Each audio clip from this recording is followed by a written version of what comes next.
Nicole's breath caught as she watched the scene unfold at table 9.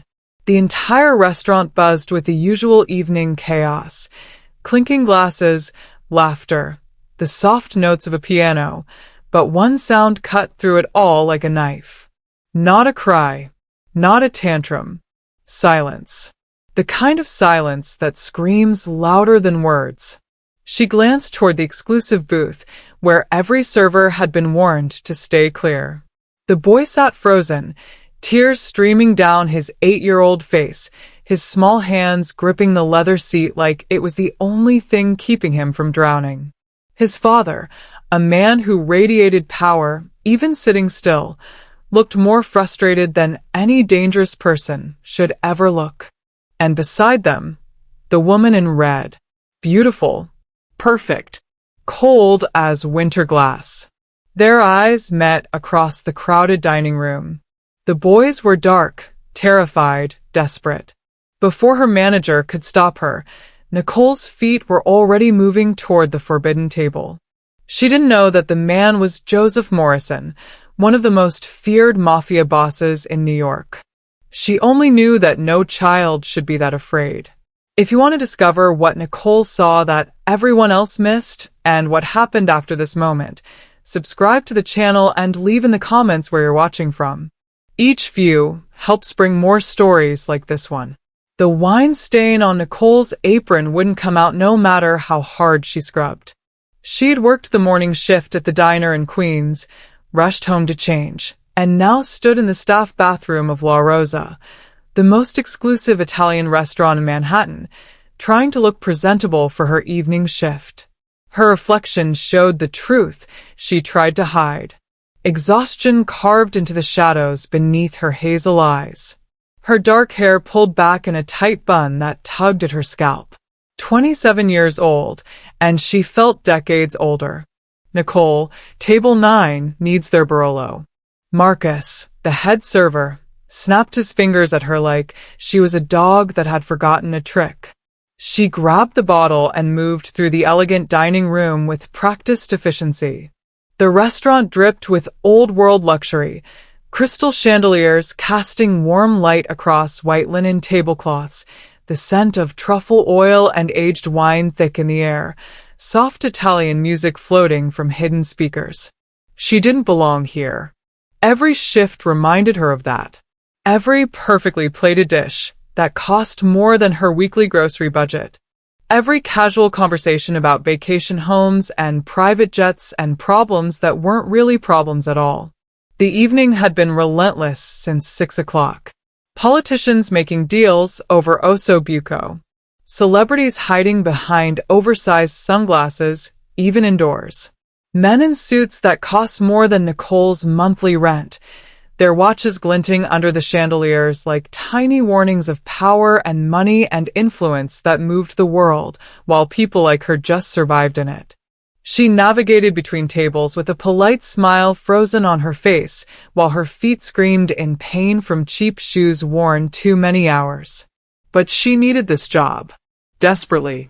The medical bills from her sister's funeral last year still arrived in the mail like ghosts she couldn't escape. Lily, 22 years old, bright and funny, and so full of life until their stepfather's fist stole it all away. The guilt, that was worse than the bills. The knowledge that she'd stayed silent when she should have spoken up. That she'd been too afraid of making things worse, of not being believed, of their stepfather's rage turning on her too. So she'd watched Lily fade, watched the bruises appear and disappear under carefully applied makeup, watched her little sister's light dim until that final night when the blow to her head proved too much. Internal bleeding, the doctor said. If she'd gotten help sooner, maybe, but she hadn't gotten help sooner. And Nicole had known. She'd known what was happening and she'd stayed silent, and now Lily was gone. So now Nicole worked 2 jobs, survived on 4 hours of sleep, and watched. She'd gotten very good at watching. At reading the tiny tells that revealed truth beneath polished surfaces. The way a woman's smile tightened when her husband's hand gripped her wrist too hard. The nervous laughter that came too quickly. The children who sat too still, too quiet, too well-behaved in ways that had nothing to do with good parenting. She watched because she couldn't save Lily. But maybe, just maybe, she could see the warning signs in someone else. Maybe she could be brave enough next time to speak up before it was too late. Nicole poured wine, cleared plates, smiled at customers who barely saw her. Invisible. That was the key to survival in a place like this. Be helpful but forgettable. Efficient but silent. At least, that was the plan until 8:30, when everything changed. At 8:45, the tension at table 7 became impossible to ignore. They'd arrived an hour ago. Joseph Morrison, his son, and the woman in red, and the entire restaurant had shifted around them like water parting for a shark. Nicole had watched them throughout the evening while she served other tables. Watched the way the boy sat perfectly still through 3 courses, barely touching his food. Watched the woman's hand possessively grip Joseph's arm whenever he spoke to his son. Watched the careful distance the child maintained, pressed against the far edge of the booth, like he was trying to disappear into the leather. Now dinner was finished. Joseph signaled for the check with a subtle gesture that brought Antonio himself scurrying over with the leather folder. The Mafia boss signed, without looking at the total, the kind of power that didn't need to count zeros. "Time to go home, Eric," Joseph said. His voice was deep, commanding, the kind of voice that had never needed to ask twice. The boy's fork clattered against his dessert plate. Tiramisu untouched. Nicole was clearing table 12, close enough to hear, far enough to seem invisible. She watched Eric's small hands grip the edge of the leather seat, knuckles going white. "Eric." Joseph's tone hardened just slightly, the way a father's voice does when patience is wearing thin. "Let's go." The boy shook his head. Tears spilled down his cheeks, silent and desperate. "Eric. Now." The restaurant seemed to hold its breath. Conversations at nearby tables faltered. The piano player's fingers stuttered over the keys. The boy's whisper was so quiet Nicole almost missed it. "No, Papa." Joseph Morrison's jaw tightened. Nicole saw something flash across his face, frustration, yes, but also confusion. Like he was genuinely baffled by his son's defiance. This was a man accustomed to obedience. A man whose word was law. And his 8-year-old son had just said no. Tara's perfectly manicured hand landed on Joseph's arm, her red nails bright as blood against his navy suit. "Joseph," she murmured, her voice carrying just far enough for nearby tables to hear, sweet as poisoned honey. "He's embarrassing you. Make him obey." Her smile was perfect. Magazine cover perfect. But it didn't reach her eyes. Those stayed cold as winter glass, fixed on the boy with something that made Nicole's stomach turn.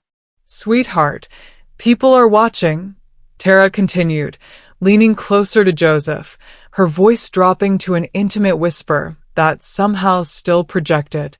"You can't let him behave like this. What will they think?" Eric flinched. Not from his father's frustration. From her. From the woman whose hand now squeezed Joseph's arm with possessive pressure. Other diners were watching now, pretending not to stare while absolutely staring. Joseph's bodyguards, 2 men positioned near the entrance, another by the kitchen, had straightened, hands drifting toward concealed weapons, sensing their boss's tension like wolves scenting blood. Nicole stood frozen near the bar, wine bottle still in her hand, watching the scene unfold. And that's when she saw it. Really saw it. The way Eric's eyes darted to Tara whenever she moved. The way his small body went rigid when she spoke. The way his tears weren't about leaving the restaurant at all. They were about going home with her. Nicole's heart recognized what her mind was still processing. She'd been a waitress long enough to read body language like others read books. The way a person held their wine glass told you if they were nervous. The tilt of a head revealed who held power at a table. And fear, Fear had a language all its own. She'd learned to read it in her sister's eyes long before she'd understood what it meant. Eric wasn't looking at his father. His dark eyes kept darting to Tara, tracking her movements like a rabbit watching a hawk circle overhead. Every time the woman shifted, reaching for her wine, adjusting her hair, touching Joseph's arm, the boy flinched. Tiny movements, almost invisible unless you knew what to look for.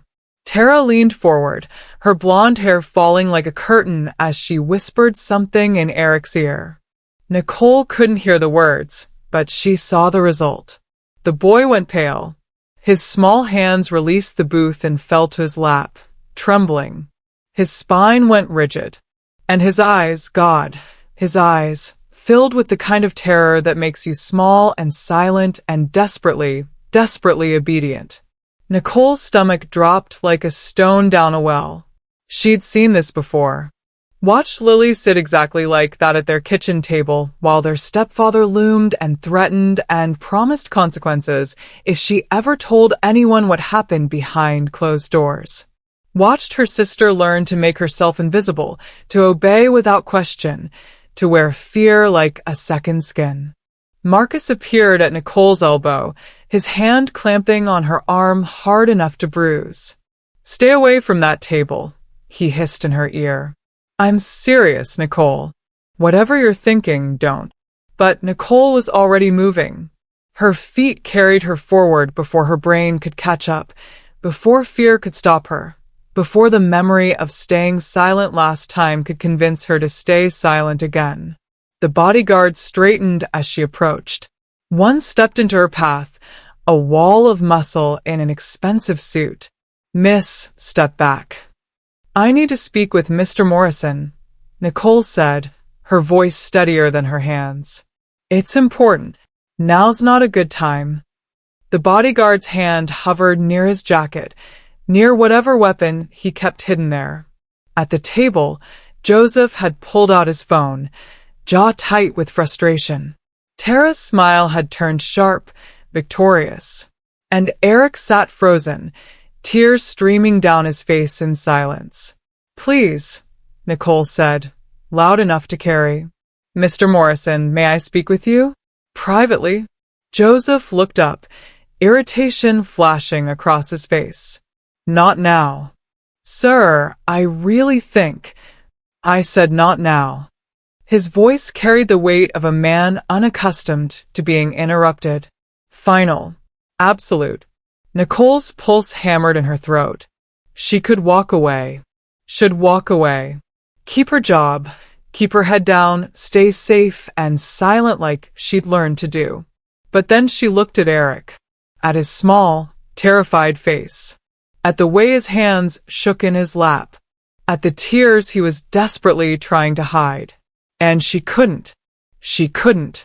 Nicole leaned in, bending close enough that only Joseph could hear, close enough that she could see the gold flecks in his eyes and smell his expensive cologne and feel the bodyguards tense behind her. "Your son isn't being defiant, Mr. Morrison," she whispered, her voice low and urgent. "He's afraid of your fiancé." Joseph Morrison went absolutely still. The kind of still that comes before an explosion. Tara's head snapped toward Nicole, her perfect smile sliding off her face like a mask. For just a second, one crystalline second, pure venom flashed in those ice-blue eyes before the pleasant expression snapped back into place. "Excuse me?" Tara's voice dripped with offended innocence. "What did you just say to him?" But Nicole kept her eyes on Joseph, kept her voice quiet and steady. "Watch his eyes when she moves, sir. Really watch. That's not disobedience. That's terror. I've seen it before. I know what it looks like." Joseph's gaze shifted to his son, then to Tara, then back to Eric, and Nicole saw the exact moment understanding dawned, the way his expression changed from frustration to confusion to something darker, something that looked like rage wrapped in ice. "Tara," Joseph said, his voice deadly calm. "Wait in the car." Joseph Morrison didn't build an empire by ignoring warnings. He'd survived 3 decades in a world where missing the wrong signal could get you killed, where reading people correctly meant the difference between power and a bullet. And he'd just missed the most important warning of his life, delivered by his own son's eyes.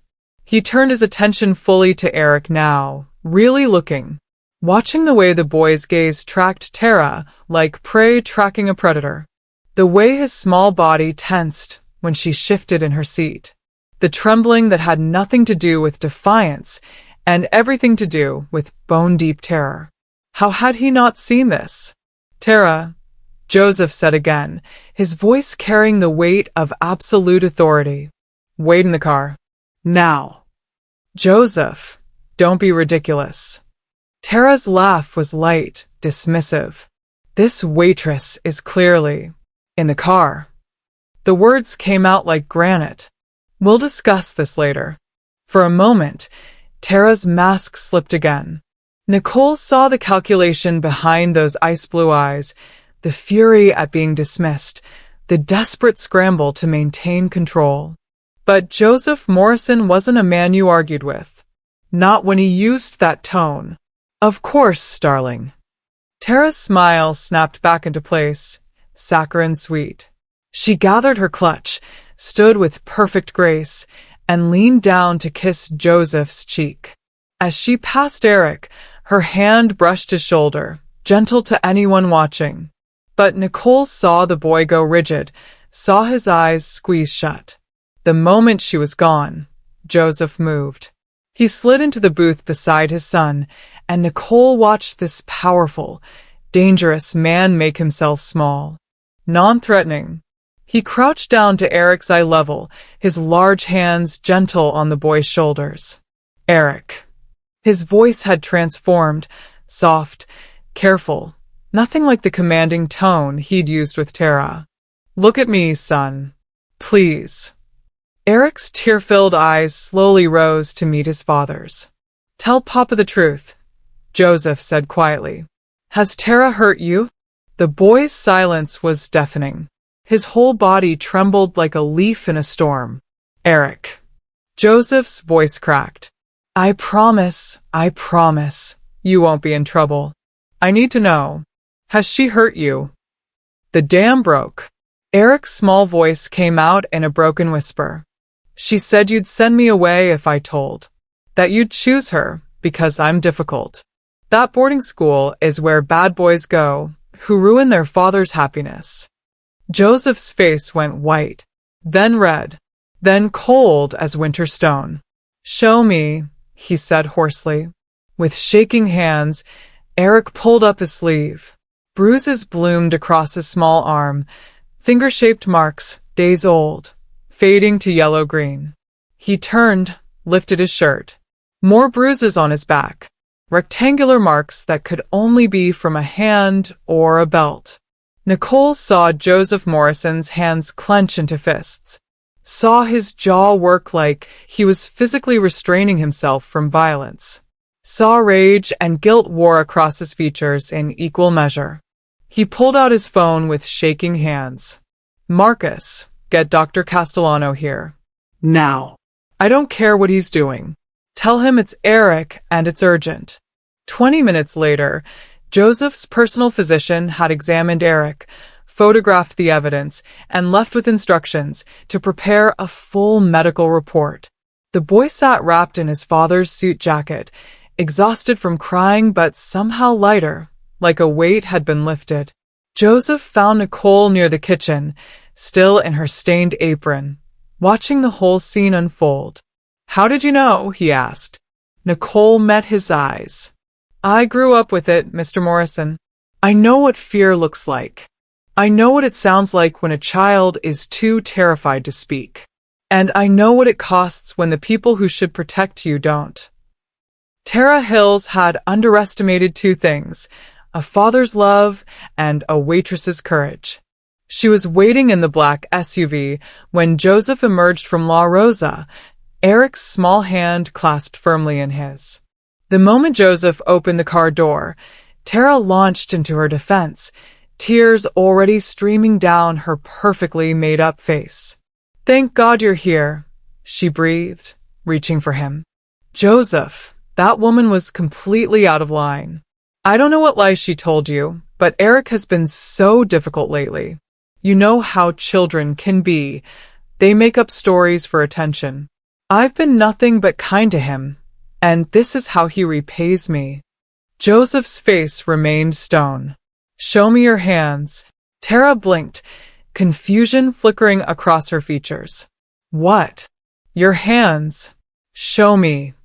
She held them out, all innocence and confusion. Her engagement ring, a 5-carat diamond that cost more than most people's houses, caught the streetlight, throwing prisms across the leather interior.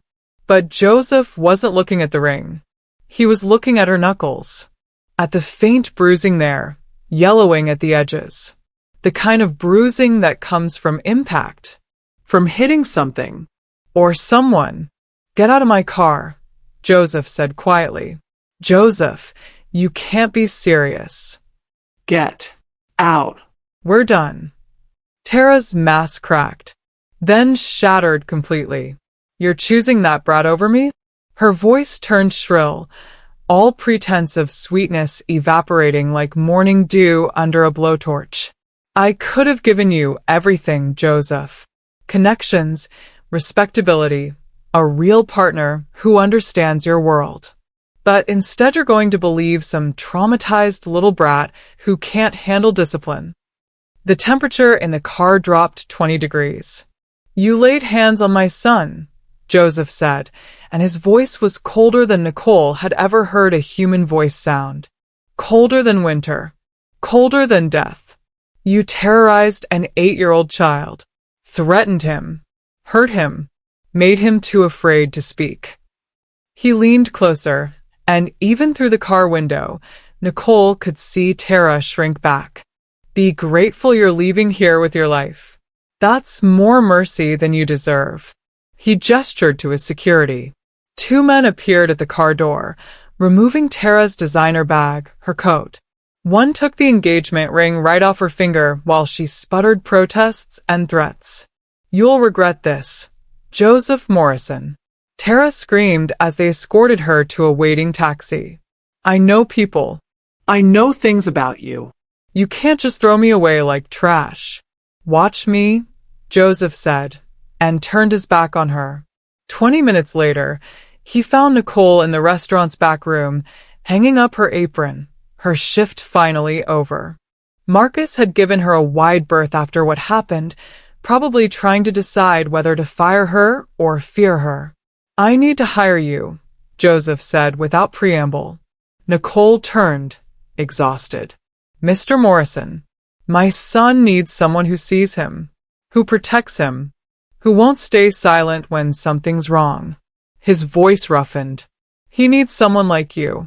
I'm not for sale, Mr. Morrison." The words came out firmer than she felt. "I'm not trying to buy you. I'm asking you to help my son heal from what I was too blind to see." He pulled out a business card, pressed it into her hand. "Name your terms, your price, whatever you need. I'll meet it." 3 months passed like a slow exhale. Nicole moved into the Morrison estate on a gray Tuesday morning, her entire life fitting into 2 suitcases and a cardboard box. The mansion, because that's what it was, not a house but a mansion, sprawled across 3 acres in Westchester, all stone and iron gates and old money that whispered instead of shouted. Her room was larger than her entire Queens apartment, with windows overlooking manicured gardens and a bathroom that had heated floors. The pay was extraordinary. More money than she'd made in a year at both her jobs combined, deposited into her account every 2 weeks like clockwork. She paid off Lily's medical bills in the first month, sent money to her mother, started a savings account for the first time in her adult life. But the money wasn't why she stayed. Eric wouldn't speak for the first 2 weeks. He moved through the enormous house like a ghost, quiet and careful, always watching, always waiting for the next blow that wouldn't come. The nightmares were worse. Nicole would hear him screaming at 2, 3 in the morning, and she'd rush to his room to find him tangled in sheets, tears streaming, calling for his mother who died 5 years ago. Nicole never forced, never pushed. She just stayed present. Sat outside his door when he couldn't sleep, left books on his nightstand, made his favorite foods, grilled cheese cut into triangles, chocolate milk with extra chocolate. She learned his routines, his fears, the way his hands shook when voices rose anywhere in the house. Slowly, painfully slowly, he began to trust. It started small. A request for her to read to him before bed. A hand slipping into hers during a thunderstorm. The morning he came downstairs and whispered, "Good morning, Miss Nicole," instead of staying silent. She introduced play therapy. Art supplies spread across the kitchen table. Building blocks. Puppet shows where stuffed animals acted out feelings too big for an 8-year-old's vocabulary. Structure and routine, and the promise that every day would look like the one before it. Safety and predictability. Joseph watched from doorways. Nicole would catch him sometimes, standing in the hall while she and Eric played in the living room, his expression raw with something between grief and hope. The day Eric laughed, really laughed, had thrown back and giggling over a terrible joke she'd made about a dinosaur, Joseph's eyes filled with tears. He started coming home earlier, joining them for dinner instead of eating alone in his study. Playing board games at the kitchen table, his large hands gentle with the game pieces, his deep laugh mixing with Eric's higher one. Nicole saw past the Mafia boss to the man beneath. The father who'd been working 70-hour weeks trying to build something to leave his son. The widower who'd been so lost in grief, he'd missed the predator in his own home. The generous employer who knew every staff member's name, their children's names, who paid for college tuitions and medical bills without being asked. The loneliness that lived in his eyes when he thought no one was watching. One evening in late spring, Nicole found him in the garden. Eric was asleep upstairs, finally sleeping through the night. The stars were out, bright against the dark sky, and Joseph stood among the roses his late wife had planted, hands in his pockets, looking more alone than any man should look. "You're thinking too loud," Nicole said softly, walking up beside him. Joseph smiled, tired and sad. "My wife died when Eric was 3. Catherine. She was everything good I wasn't. Patient, kind, saw the best in people." He paused. "I threw myself into work after. Hired nannies to raise our son because I couldn't face the grief. Tara seemed perfect, beautiful, cultured, from a good family. I was so desperate for someone to fill the empty space that I never looked closer, never saw what she was doing to him." "You're seeing clearly now," Nicole said. "That's what matters." "Is it?" Joseph turned to her, and the vulnerability in his eyes stole her breath. "He's healing because of you, Nicole. Not me. You. He's healing because his father finally chose him. Because you ended things the moment you knew. Because you're here now every evening, showing up." She stepped closer. "That's what matters." Joseph's hand came up, cupping her face with a gentleness that shouldn't exist in a man with his reputation. "You saved my son. And I think you might be saving me too." When he kissed her, it was soft, tentative, full of promise and fear and hope all tangled together under a sky full of stars. And for the first time since Lily died, Nicole felt like maybe, just maybe, she'd finally done something right. Tara Hills was many things. Forgiving wasn't one of them. 6 months into Nicole and Joseph's relationship, life had settled into something that almost felt normal. Eric called her Mama Nicole, now, the name slipping out one morning over pancakes and sticking like honey. He was seeing a therapist twice a week, a kind woman named Dr. Chun who specialized in childhood trauma. The nightmares had faded from nightly to occasional. He smiled more, laughed easier, started bringing home friends from school. Nicole had moved from the guest room to Joseph's bedroom 3 weeks ago, though they'd been careful to keep things appropriate around Eric. Building a family, Joseph called it. Building something real. She should have known peace never lasted. It happened on a Thursday evening. Eric was upstairs doing homework. Nicole was in the kitchen making dinner, humming along to the radio. Joseph was in his study, on a conference call about one of his legitimate business ventures, the shipping company he was using to slowly transition away from his family's darker enterprises. Then the lights went out. Not just the kitchen lights. The entire estate plunged into darkness. Nicole's heart jumped into her throat. She heard Joseph's voice from the study, sharp and commanding, already on his phone with security. Glass shattered. Multiple windows, multiple entry points. Shouting erupted. Joseph's security team, their voices urgent and afraid. Then gunfire. Nicole. Joseph's roar carried through the mansion. Get Eric to the panic room. Now. She was already running, taking the stairs 2 at a time, her heart hammering so hard she thought it might break her ribs. Eric's door burst open as she reached the landing. He'd heard the shots, his face white with terror. Mama Nicole. Come here, baby. Nicole scooped him up despite his 8-year-old protests that he was too big to be carried. We're going to play the game, remember? The one your papa taught us. The safe room game. Get to the reinforced room behind Joseph's study. Lock the door. Wait for the all clear. They made it to the second-floor hallway when the man appeared. Tall, dressed in black tactical gear, face covered. Professional.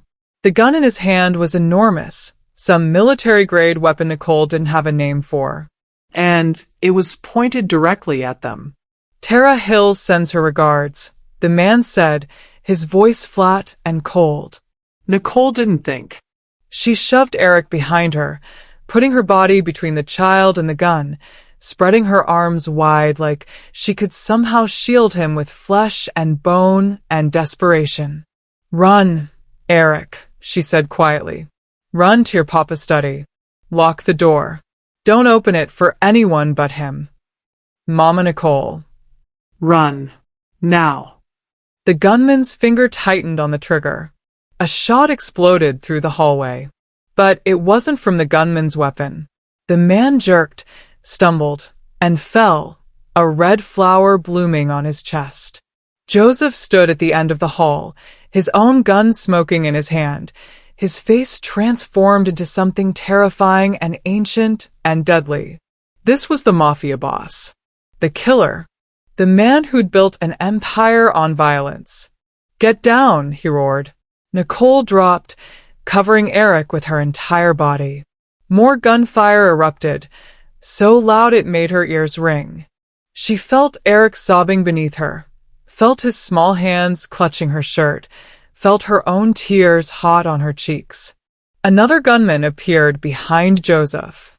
Nicole saw him raising his weapon, saw Joseph's back turned, saw the moment about to happen in slow motion. Joseph, she screamed. He spun, but not fast enough. The shot went off. Eric's scream pierced through everything. Papa. High and terrified and breaking. But Joseph was moving, diving, returning fire. The second gunman went down. Then a third. Joseph's security team flooded the hallway, automatic weapons blazing, and suddenly it was over. The silence after was deafening. Joseph clutched his shoulder, blood seeping between his fingers, but he was alive, standing, moving toward them with purpose. Are you hurt? His hands were on Nicole's face, her arms, checking for wounds with frantic efficiency. Eric? Son, are you hurt? You're bleeding, Eric sobbed. Papa, you're bleeding. I'm okay, Piccolo. I'm okay. Joseph pulled them both against his chest with his good arm, and Nicole felt him trembling. You're both safe. That's all that matters. In the aftermath, truth pours out like water from a broken dam. Paramedics arrived within 10 minutes, private ones, not 911, because Joseph Morrison didn't trust public emergency services with his family's lives. They cleaned and bandaged his shoulder while he refused painkillers, insisting he needed to stay alert. The police came too, detectives who walked through the carnage with careful eyes and asked no difficult questions. Corrupt ones, Nicole realized with a sinking stomach. The kind Joseph owned. She sat on the living room sofa holding Eric, both of them wrapped in blankets despite the warm evening. The boy hadn't stopped shaking. Neither had she. Joseph finished with the police and crossed to them, moving stiffly, his shoulder bandaged beneath a fresh shirt. He crouched in front of them, his good hand covering both of theirs. "I'm ending this," he said quietly. "Permanently." Nicole's voice came out hoarse. "What does that mean?" "Tara hired those men. Professional killers. She's been planning this for months. Waiting, watching, finding the right moment." His jaw tightened. "She's in hiding now. Probably left the state. But I'll find her. I have resources she can't imagine." "And then what?" Nicole asked. "You'll kill her?" Joseph's silence was answer enough. "This is your world," Nicole whispered, and she heard the crack in her own voice. "Violence. Revenge. Blood for blood. Is this what Eric will inherit? This endless cycle of—" "No." Joseph's voice was fierce. "I'm trying to leave him something better. Something clean. But first I have to keep him safe, and that means— it means more violence. More bodies. More nights wondering if someone's going to break through those gates and finish what Tara started." Nicole looked at Eric, who was watching them both with enormous, terrified eyes. "I can't. Joseph, I don't know if I can live like this." "Please don't leave, Mama Nicole." Eric's voice broke on the words. "Please. I need you. Please don't leave me." Nicole's heart shattered. She pulled him closer, buried her face in his hair, and felt Joseph's hand tighten on hers. "I'm not leaving," she said, the decision settling in her bones like concrete. "But Joseph, no more secrets. No more protecting me from the truth. If I'm in this, I'm in it completely. Or I'm not in it at all." Joseph's eyes searched hers. "You don't know what you're asking. Then tell me. Everything. Your empire, your enemies, your sins. All of it. Let me decide if I'm strong enough." So he did. He told her about his family's 3-generation hold on New York's underworld, about the protection rackets, the gambling operations, the loans with interest rates that broke men, about the people he'd hurt, the orders he'd given, the blood on his hands that would never wash clean. But he also told her about the schools he'd funded in poor neighborhoods, the addiction treatment centers that ran on his money, the grocery stores he kept open in food deserts even though they lost money every year. His plan to transition everything legitimate within 5 years, to leave Eric an empire built on concrete and steel instead of fear and violence. "I'm not a good man," Joseph finished, his voice raw. "But I'm trying to become one. For him. And now for you." Nicole was quiet for a long moment. Then we do it together.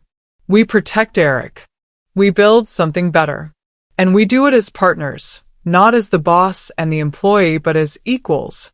You don't make decisions about our safety without me. You don't hide things to protect me. We're in this together or we're not in it at all." Joseph pulled her close, careful of Eric between them.